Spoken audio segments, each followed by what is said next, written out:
50 की उम्र पार कर चुके लोग अक्सर ऐसा मान लेते हैं अभी तो हमने आधी ज़िंदगी जी ली, अब क्या करना है आगे।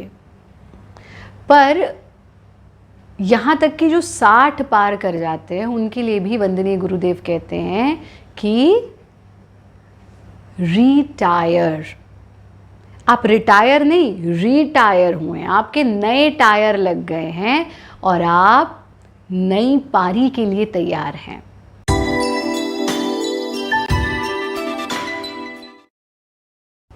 नमस्ते, हरिओम। मैं हूं आचार्य प्रतिष्ठा और उस नई पारी की तैयारी हमें 50 की उम्र से कर देनी चाहिए। यानी उम्र भले ही बढ़े लेकिन हमारे भीतर का बच्चा सदैव जीवित रहे। उम्र भले ही बढ़े लेकिन हम स्वास्थ्य के प्रति सजग रहें। उम्र भले ही बढ़े पर हम अपने आप को शारीरिक, मानसिक यानी फिजिकल, मेंटल, सोशल, फाइनेंशियल रूप से इंडिपेंडेंट रखें। ये बहुत महत्वपूर्ण है, तभी हम जीवन में सुखी रह सकते हैं। 50 से ऊपर के लोग क्या यौगिक क्रियाएं करें, क्या योग का अभ्यास करें जिससे उनको ओवरऑल हेल्थ प्राप्त हो। महिलाओं में देखें तो मेनोपॉज हो चुका होता है, अनेक अलग समस्याएं होती हैं। पुरुष भाइयों में देखें तो भी अनेक समस्याएं होती हैं। फिर एक बहुत बड़ी समस्या इस उम्र में शुरू हो जाती है, जोड़ों में दर्द होना, जॉइंट पेन होना, विटामिन डी की डेफिशिएंसी हो जाना, विटामिन B12 की डेफिशिएंसी हो जाना, चिड़चिड़ापन हो जाना, इनसिक्योरिटीज़ शुरू हो जाना। और जब हम अपनी जवानी से अगले पड़ाव की ओर कदम रखते हैं तो मन में बहुत सारे उथल पुथल के कारण स्ट्रेस और एंग्जाइटी हो जाना। इन सब समस्याओं में आज बताए जाने वाले योगाभ्यास आपको पूरी तरह से स्वस्थ रखेंगे। कैसे करेंगे अपने सत्र का शुभारंभ? सदैव प्रणव उच्चारण के साथ। जब भी योगाभ्यास करें प्रणव उच्चारण, ये एक ऐसी कॉस्मिक साउंड है। It is such a sound which not only heals your physical problems but also is a blessing. It comes as a blessing for your mental ailments. हमारे मन से जुड़ी समस्याओं का समाधान भी प्रणव उच्चारण में टिका हुआ है। इस ध्वनि से निकलने वाली तरंगें हमारी कंजेस्ट हुई नर्व्स तक को खोल देती हैं, मसल्स की टेंशन को रिलीज़ कर देती हैं, हमारी बौद्धिक क्षमताओं को बढ़ाती हैं। याददाश्त बहुत बड़ी प्रॉब्लम हो गया है 50 से ऊपर के। अब तो 30 40 साल के बच्चों को, लोगों को याददाश्त ख़राब होने लगी है। तो ऐसे में आपकी मेमोरी, विजडम, इंटेलिजेंस को बरकरार रखती है प्रणव उच्चारण। तो सभी साधक शांत होकर के बैठेंगे, आंखें बंद, चेहरा शांत, चेहरे पर कोई तनाव की रेखा नहीं। No sign of tension, no sign of worry. Take a deep breath.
इन ध्वनि तरंगों को अपने रोम रोम में अनुभव करना, महसूस करना। इन ध्वनि तरंगों के प्रभाव को अपने रोम रोम में अनुभव करना। गहरा श्वास लेना, अपने श्वास को, फ्री फ्लो ऑफ ऑक्सीजन को अनुभव करना। Feeling of gratitude, feeling of thankfulness. योगेन चित्तस्य पदेन वाचा मलं शरीरस्य च वैद्यकेन यो अपाकरोतं प्रवरं मुनीनां पतंजलिं प्राञ्जलिरानतोस्मै। आप सभी के बीच चेतना के रूप में विद्यमान उस परमपिता परमेश्वर को नमन करते हुए, वंदनीय गुरुदेव को नमन करते हुए हम आरंभ करते हैं आज का साधना सत्र। इस आयु वर्ग के लिए सबसे पहले हम लेंगे पवन मुक्त क्रियाएं। पवन मुक्त क्रियाएं यथा नाम तथा गुणा, जैसा नाम वैसा गुण। पवन मुक्त, पवन मीन्स विंड, मुक्त मीन्स टू रिलीज। हमारे डिफरेंट जॉइंट्स में जो टॉक्सिन्स डिपॉजिट हो जाते हैं उनको रिलीज़ करता है, हमारे जॉइंट मूवमेंट्स को बेहतर करता है। अगर आपको जॉइंट पेन नहीं है तो ऐसा नहीं है आपको इसका अभ्यास नहीं करना। इन पवन मुक्त क्रियाओं को करने से क्या होता है, हमारे जितने भी जॉइंट्स हैं उनमें टॉक्सिन्स डिपॉजिट हो जाते हैं, जिसकी वजह से ऑक्सीजन का फ्लो पूरे शरीर में नहीं हो पाता, जिसकी वजह से रक्त का प्रवाह पूरे शरीर में नहीं हो पाता। और फिर ये जो बाधक तत्व हैं वो जब रक्त का प्रवाह नहीं हो पाता तो हमारे हार्ट को एक्स्ट्रा पंप करना पड़ता है रक्त को पूरे शरीर में पहुंचाने के लिए। फिर वो जो एक्स्ट्रा प्रेशर हार्ट देता है तो हम कहते हैं ब्लड प्रेशर हाई हो गया।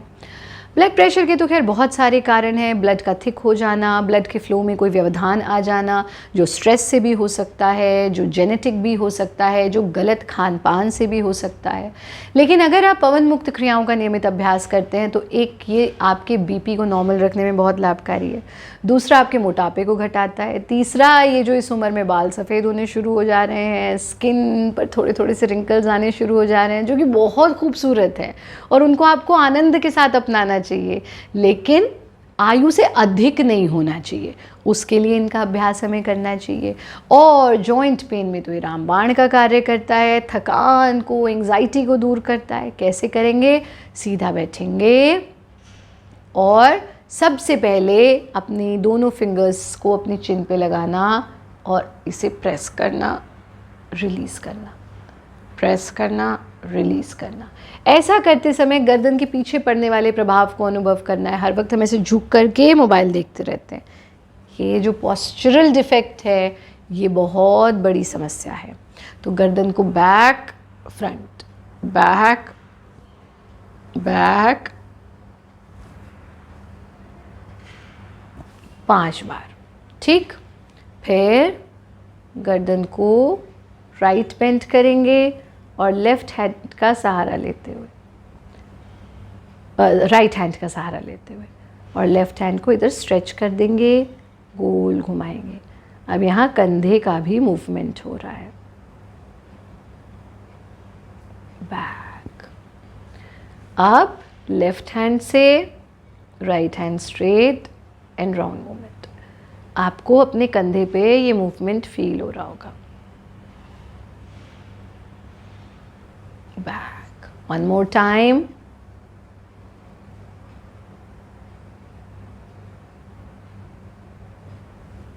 Another side.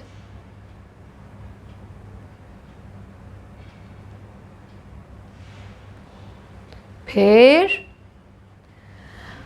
राइट हैंड को सर के राइट साइड में रखना, प्रेस करना and release, press release, press release. Opposite pressure पड़ रहा है।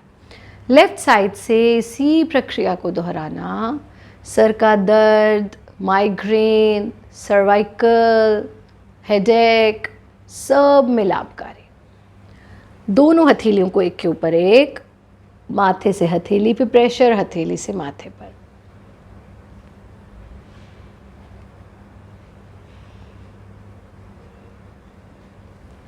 फिंगर्स को इंटरलॉक करके सर के पीछे टिकाना और as if you trying to join your elbows, हम कोहनियों को मिलाने की कोशिश कर रहे हैं, रिलैक्स। मिलाने की कोशिश संभव नहीं है, बट उस कोशिश में जो प्रेशर पड़ रहा है उस पर ध्यान केंद्रित करना है। बैक जाएंगे तो शोल्डर के बैक में पड़ने वाले प्रेशर को अनुभव करना और फिर कंधों को ढीला छोड़ के गर्दन को सामने ले आना, पूरा बड़ा चक्र बनाना। Try to make a big circle, clockwise and then anti-clockwise.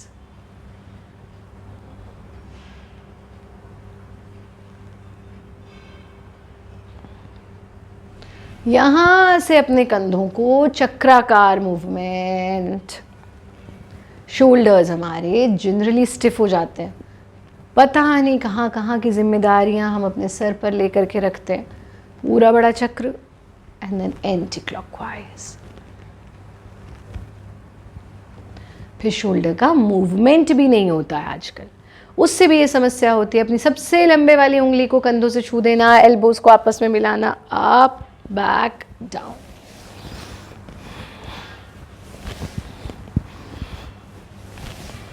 पूरा बड़ा चक्र एंड देन एंटी क्लॉकवाइज। गर्दन को सीधा रखेंगे,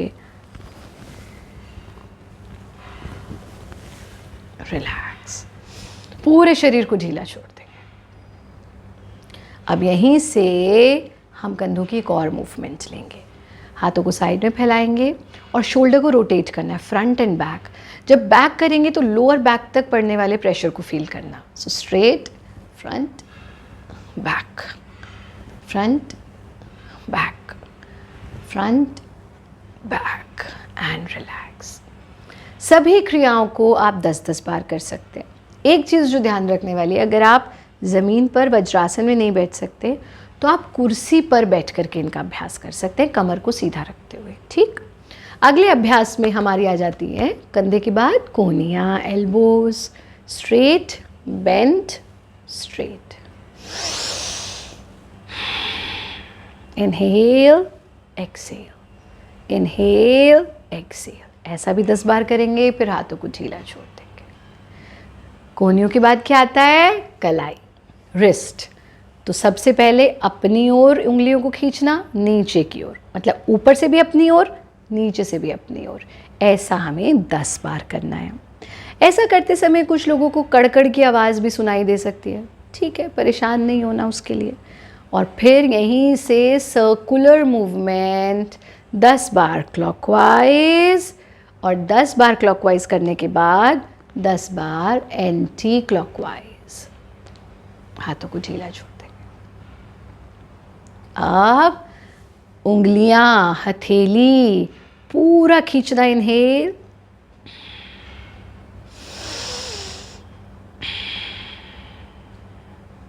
स्ट्रेच, मुट्ठी बनाना, स्ट्रेच, मुट्ठी बनाना, स्ट्रेच, मुट्ठी बनाना। शरीर को छोड़ देना ढीला। ठीक, यहाँ के बाद हमारी आ जाती है कमर।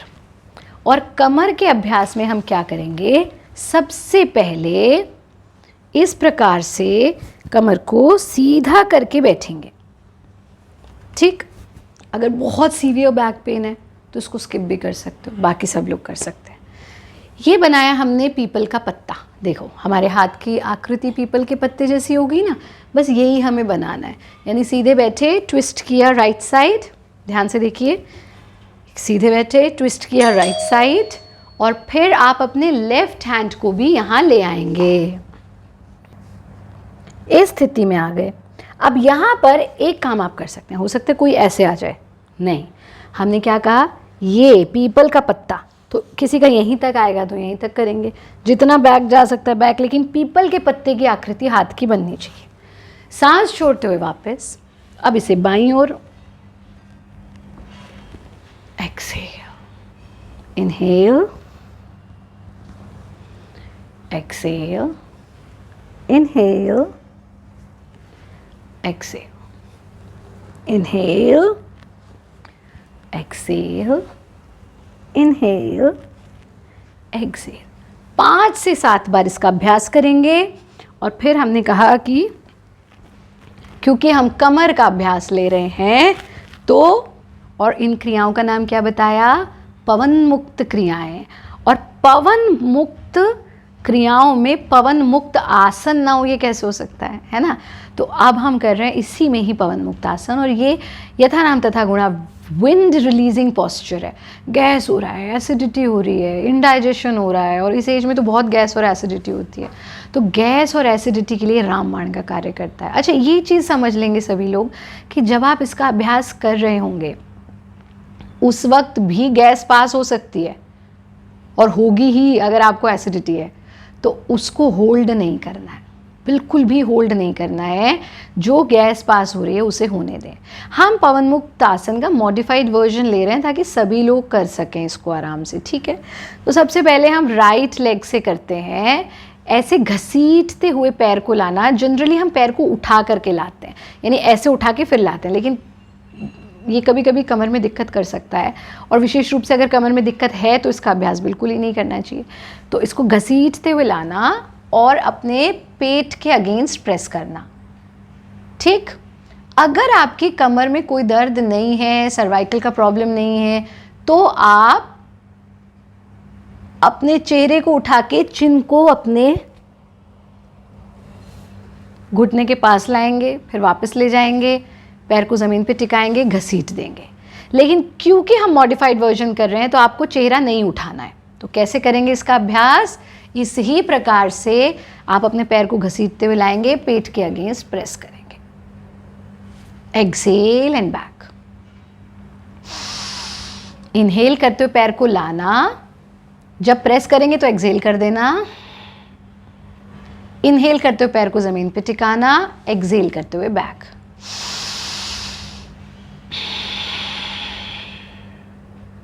पहले राइट लेग से, फिर लेफ्ट से, और फिर दोनों पैरों से, दोनों को साथ में घसीटते हुए लाना, पेट के अगेंस्ट प्रेस करना, दोनों को ज़मीन पर टिका देना और वापस ले जाना।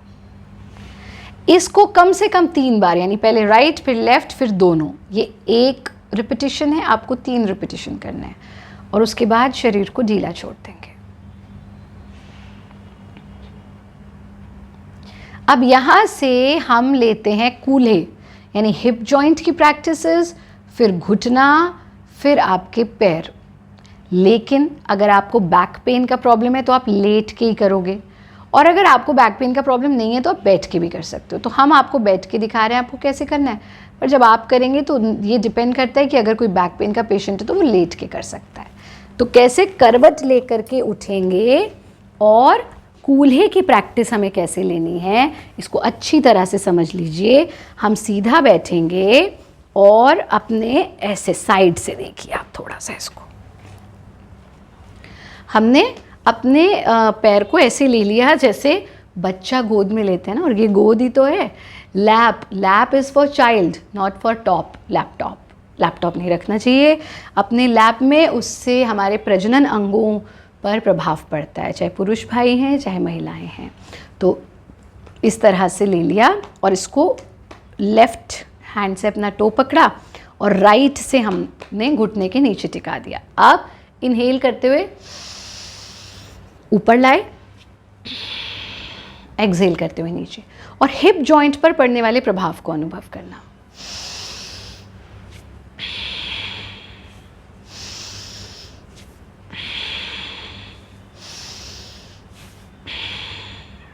ऐसा 10 बार करेंगे, फिर पैर की स्थिति बदल लेंगे, और इस बार अब हम लेफ्ट पैर से कर रहे हैं। कमर को सीधा रखना है या फिर लेट करके करना है।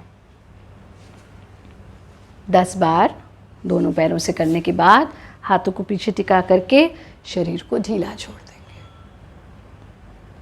सेकेंड वेरिएशन में भी इस ही तरह से दोनों पैरों से दोहराएंगे। पहले राइट से वैसे ही पकड़ लिया जैसे हमने पहले पकड़ा हुआ था, लेकिन इस बार हम क्या कर रहे हैं, सर्कुलर मूवमेंट, ऐसे बड़ा चक्र बनाना।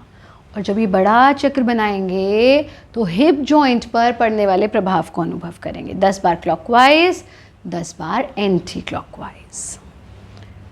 ऐसा करने के बाद फिर हम बाएं पैर से इसी को ही दोहराएंगे। 10 बार क्लॉकवाइज, पूरे हिप जॉइंट का मूवमेंट। आपके हिप जॉइंट में दर्द है, कूल्हे में किसी भी प्रकार की समस्या है, उसका समाधान हमें इसमें मिल जाएगा। ठीक है, पैर को सामने फैलाया, हाथों को पीछे टिकाया, गर्दन को ढीला छोड़ दिया। अब यहाँ जब हम घुटने की क्रियाएं लेंगे तो भी ऐसे ही बैठ करके लेंगे। हम बैठे हुए आपको दिखा देते हैं, ये हमारी बैठी हुई स्थिति होगी ये। लेकिन हम यहाँ लेट करके कर रहे हैं उन लोगों के लिए जिनकी कमर में अगर तकलीफ है या कोई भी स्ट्रेन है तो बैठ के नहीं करना। तो बैठे वाले ऐसे बैठेंगे, बैक सपोर्ट भी ले सकते हैं, और लेटे वाले कैसे करेंगे उसको देख लो। इस तरह से लेट जाना, बिल्कुल शरीर को रिलैक्स रखते हुए। घुटनों का दर्द, सीवियर से सीवियर घुटनों का दर्द, वो भी इससे ठीक हो सकता है। कैसे करना है? इस तरह से पैर को फोल्ड किया, फिंगर्स को इंटरलॉक करके, और 90 डिग्री पे रखना है इसको। पैर को सीधा किया एंड बैन, सीधा किया एंड बैन। हो सकता है किसी का इतना ही खुले, ठीक है, ज़्यादती नहीं करनी अपने साथ। ऐसा आप 10 बार करेंगे। अब जब लेट के करोगे तो कमर पे कोई स्ट्रेन नहीं पड़ेगा और घुटनों का दर्द दूर हो जाएगा। और इस आयु में घुटनों का दर्द एक आम समस्या हो जाता है। सीधा किया, डाउन,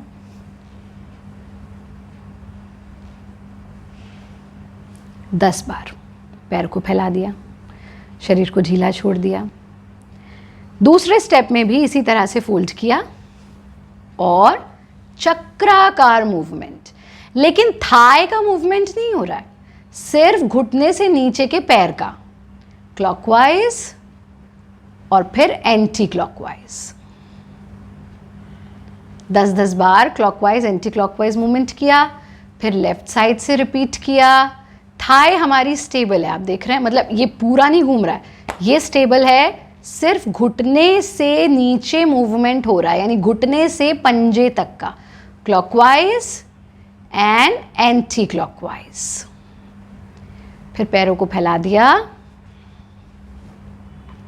शरीर को ढीला छोड़ दिया। अब यहीं से हम करेंगे अपने पैरों का मूवमेंट, ठीक? तो कैसे करेंगे? लेटे लेटे कर सकते हैं, सिर्फ हमारे पैरों को देखिएगा, और बैठ करके भी कर सकते हैं जैसे कंफर्टेबल हो। तो पैरों को नीचे खींचना, अपनी ओर खींचना। जब आप अपनी ओर खींचेंगे, पीछे पिंडलियों में भी आपको खिंचाव अनुभव होगा, उस खिंचाव को महसूस करना है। Down, up.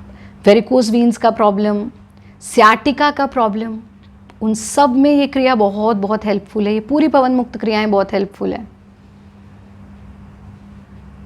10 बार करने के बाद पैर को ढीला छोड़ दिया, फिर दोनों पैरों के बीच में गैप दे दिया, और 10 बार ही सर्कुलर मूवमेंट। सिर्फ हमारे पैरों को देखिए आप, इसे बैठ के भी आप कर सकते हैं जो स्थिति हमने बताई, और लेट कर भी कर सकते हैं।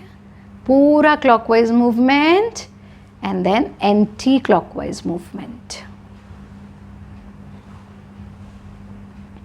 10 times and then relax। यहां से हम लास्ट पवन मुक्त क्रिया पंजों पे आ जाते हैं। पंजों को पूरा कॉन्ट्रैक्ट करना, एक्सपैंड करना।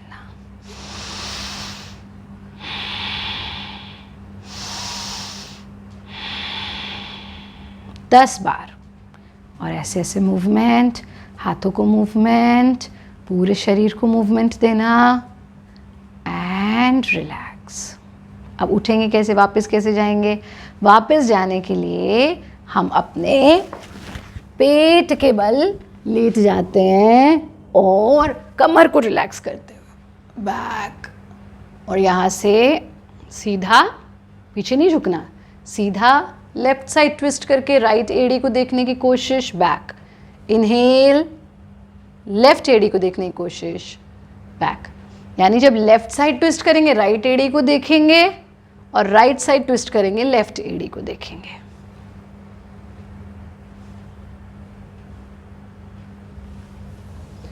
सांस छोड़ते। अब ये थोड़ा सा इसे समझेंगे। हमने अपने पंजों को ज़मीन पे टिका दिया है और एड़ियों पे हिप्स को टिका दिया है, और ऐसे ही ये इसे हम आगे तो झुक सकते हैं, बट इसी में रहना और सिर्फ एल्बोज को टच कर देना, और थोड़ा आगे जाना, चेस्ट को और चिन को टच करना। Very comfortable.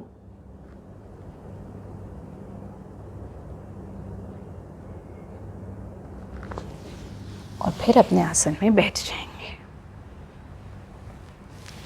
तो तो ये बहुत सुगम सी क्रियाएं, बहुत सुगम सी प्रैक्टिसेस आपने की।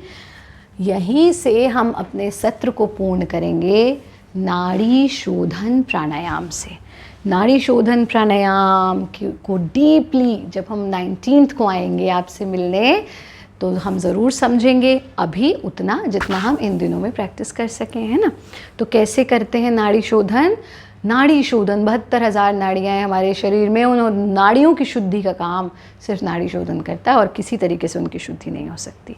सबसे पहले हमें चेक करना है कि हमारा कौन सा नॉस्ट्रल एक्टिव है। स्वर्ज्ञानात् परम ज्ञानम, स्वर्ज्ञानात् परम धनम, स्वर्ज्ञानात् परम गुह्यम नवादृष्टम नवाश्रुतम। Knowledge of Swaraj, knowledge of your breath is the most divine knowledge. इससे बड़ी हेल्थ नहीं, इससे बड़ी वेल्थ नहीं, और इससे बड़ी रहस्यमय गोपनीय विद्या नहीं। नवादृष्टम नवाश्रुतम, ऐसी विद्या जो ना इससे अलग कोई देखी गई न सुनी गई, और कुपात्र को नहीं दी जाती, सिर्फ सुपात्र को दी जाती है। कैसे करना है? चेक किया कि कौन से स्वर से ज़्यादा सांस आ रहा है। आपके फिजिकल यानी किस प्रहर में आप हैं, फिजिकल कंडीशन क्या है, फिजिकल मूवमेंट क्या है, उस पर निर्भर करता है कौन सा स्वर ज़्यादा एक्टिव होगा। फिर आपकी इमोशनल हेल्थ कैसी है, उस पर। आप स्ट्रेस में हैं, कोई और स्वर चलेगा। आप शांत हैं, कोई और स्वर चलेगा। आप एंग्जाइटी में हैं, कोई और स्वर चलेगा। आप हैप्पी हैं, कोई और स्वर चलेगा। तो हमें ये देखना है कि कौन सा स्वर हमारा ज़्यादा एक्टिव है इस वक्त। हमारा राइट स्वर ज़्यादा एक्टिव है, so I am going to begin it from right nostril. आपका अगर लेफ़्ट ज़्यादा एक्टिव है तो आप लेफ़्ट से शुरू करें, और अगर दोनों समान हैं तो हमेशा लेफ़्ट से हम शुरू करते हैं, ठीक है। राइट हैंड की 3rd फिंगर से हम लेफ़्ट नॉस्ट्रल को बंद करेंगे और राइट से सांस भरते जाना, भरते जाना, भरते जाना। Your breathing shall be slow, deep and synchronised. फिर राइट स्वर को बंद करके लेफ़्ट से सांस छोड़ते जाना, छोड़ते जाना, छोड़ते जाना। पूरा एक्सेल कर लें। अब जिधर सांस छोड़ा है उधर से फिर से सांस भरते जाना, भरते जाना, भरते जाना, और अपोजिट साइड से सांस छोड़ते जाना, छोड़ते जाना, छोड़ते जाना। ये हमने किया नाड़ी शोधन का एक स्टेप। आप इसको कम से कम 10 मिनट प्रतिदिन ज़रूर करें। अगर आप ऐसा करते हैं तो आपकी अधिकतर समस्याएं दूर हो सकती हैं। ये एक निरापद प्रैक्टिस है, which means no side effect क्रिया, और इसका अभ्यास सभी लोग कर सकते हैं। परमात्मा की अथाह कृपा होती है कि प्रभु हमें योग के मार्ग पर चलाए, स्वास्थ्य के मार्ग पर चलाएं, आनंद के मार्ग पर चलाएं। हम अपने सत्र को यहीं पूर्ण करते हैं। आप सभी स्वस्थ रहें, आनंदित रहें।